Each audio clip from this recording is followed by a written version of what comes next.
ఎన్నికల్లో ఇచ్చిన సూపర్ 6 పథకాలను కూడా అమలు చేయకుండా పథకాల్లో కోత విధిస్తూ సామాన్య పేద ప్రజలను దగా చేస్తున్న కూటమి ప్రభుత్వం పక్కా కోతల ప్రభుత్వమని వైఎస్ఆర్సీపీ పిఠాపురం నియోజకవర్గ ఇన్ఛార్జ్ వంగ గీతా విశ్వనాథ్ విమర్శించారు. పిఠాపురం మున్సిపల్ కళ్యాణ మండపంలో పార్టీ పట్టణాధ్యక్షులు రావుల మాధవరావు అధ్యక్షతన జరిగిన వైఎస్ఆర్సీపీ పిఠాపురం పట్టణ సర్వసభ్య సమావేశానికి పార్టీ నియోజకవర్గ ఇన్ఛార్జ్ వంగ గీతా విశ్వనాథ్ ముఖ్య అతిథిగా హాజరయ్యారు.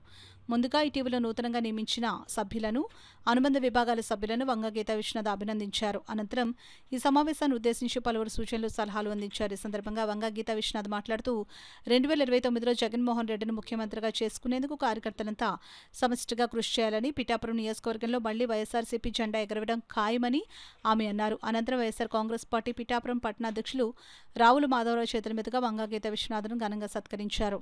ఈ కార్యక్రమంలో మున్సిపల్ కోఆప్షన్ సభ్యులు గండేపల్లి బాబు, మున్సిపల్ వైస్ చైర్పర్సన్ పచ్చిమల్లి జ్యోతి అప్పలరాజు, నాయకులు కొత్తెందత్తులు, తలిశెట్టి వెంకటేశ్వరరావు, కర్ణం చిన్నారావు, బత్తులు సాయి, మొగల అయ్యారావు, ముమ్మడి శ్రీనివాస్, వర్ధనిడి సుజాత శ్రీనివాస్, సామరావతి లలిత, పెద్దపాటి రాజేష్, బోనుదేవ, ఉలవల భూషణం, వజ్రపు వీరేష్, పైల రమేష్, నాయుడు, వేణం నారాయణరావు, వజ్రపు బాబీ, బొజ్జా పెదకాపు, మొహద్దీన్, శ్యామలరావు, వివిఎస్ రెడ్డి తదితరులు పాల్గొన్నారు. అయినప్పటికీ కూడా దగ్గర 6 నెలలు అయిపోయినా కూడా ఇంకా డబ్బులు రిలీజ్ అయిన పరిస్థితి ఉంది. అరకోర నిధులు నిన్న కొంతమందికి ఇచ్చినట్టుగా నాకు తెలిసింది తప్ప పూర్తిగా రైతులకు ఎవరికి ఇవ్వని పరిస్థితి.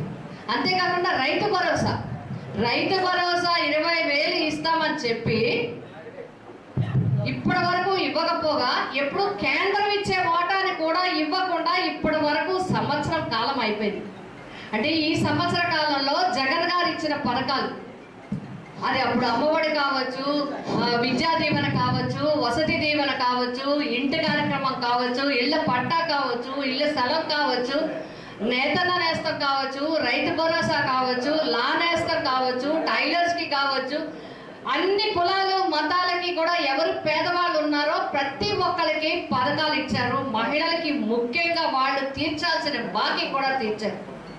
ఇప్పుడు మనమందరం గ్రహించాల్సింది ఒక్కటే, జగన్ గారు ఇచ్చిన ఏ పథకాలు ఇవ్వలేదు, పథకాలన్నీ కూడా నిలుపుదల చేశారు. రెండోది, పోని వాళ్ళు ఇచ్చిన సూపర్ 6లో ఏమైనా అమలు చేశారంటే ఒక్క పెన్షన్ తప్ప, అది కూడా దగ్గర 5 లక్షల మందికి కోత విధించి ఇచ్చారు. అంటే పెన్షన్ ఇచ్చారు.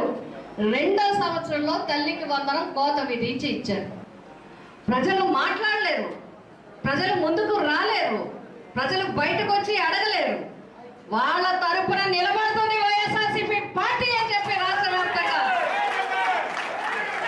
175 నియోజకవర్గాల్లో ఉన్న వేలాది విలేజ్లు కానీ, అదేవిధంగా వార్డుల్లో కానీ ఈ సమావేశాలు ఏర్పాటు చేసి, అధికారం ఉన్నా లేకపోయినా, అధికారం ఉన్నప్పుడు కూడా భారతదేశం మొత్తం మీద కులం మతం చూడకుండా, పార్టీ చూడకుండా అగ్రవర్ణాల్లో ఉండే పేదవాళ్ళకి కూడా పథకాలు ఇచ్చింది ఒకే ఒక్క వ్యక్తి, జగన్మోహన్ రెడ్డి గారు ఈ భారతదేశం మొత్తం మీద. అలా ఇచ్చాం కాబట్టి ఈరోజు మనం ధైర్యంగా ముందుకు వెళ్ళగలుగుతున్నాం. మా ప్రభుత్వం అధికారంలో ఉన్నప్పుడు ఇచ్చాం, మీ ప్రభుత్వం మాట ఇచ్చినవి కూడా ఇవ్వట్లేదు. మా ప్రభుత్వంలో 20 పథకాలు పైన ఇచ్చాం, మీరు 6 పథకాలు ఇచ్చి ఒక్క పథకం తప్ప మిగతా 5 పథకాలు